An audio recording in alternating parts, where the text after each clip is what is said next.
C'est un engin éco-responsable en adéquation avec l'approche environnementale de la station scientifique belge Princesse Elisabeth Antarctica. Ce véhicule électrique d'exploration polaire aura permis de réaliser des missions scientifiques en limitant au maximum toute perturbation pour l'écosystème. C'est un beau projet sous l'élan du prince Albert II qui a visité l'Antarctique en 2009 et il a fait appel à Gildo Pastor pour créer un véhicule qui doit, on va dire, naviguer, voguer parce qu'on flotte sur la neige en Antarctique sans polluer. Fin 2022, et alors qu'un nouvel été débutait dans l'hémisphère sud, la seule station zéro émission du continent antarctique a accueilli une nouvelle équipe de Venturi. Celle-ci a opéré des améliorations sur le premier véhicule électrique à chenilles de l'histoire du continent blanc. Ces interventions semblaient nécessaires.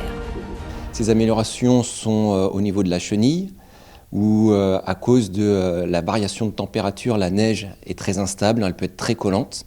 Surtout quand il fait chaud, avec le changement climatique, on le sent de plus en plus.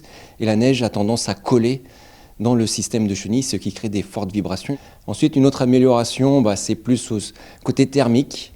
Il a fallu qu'on refroidisse plus notre chaîne de traction. Il a fallu donc faire créer, amener de l'air, un flux d'air qui rentre dans le soubassement du véhicule, car toute notre technologie, batterie, moteur, inverteur se trouve sous le plancher du véhicule. Et la troisième innovation, c'est plus du confort dans l'habitacle.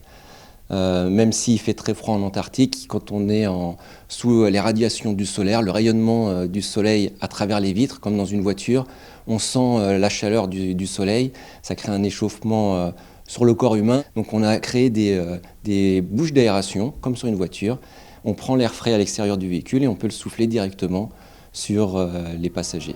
Le véhicule restera en mission à la station scientifique belge Princesse Elisabeth Antarctica jusqu'à nouvel ordre.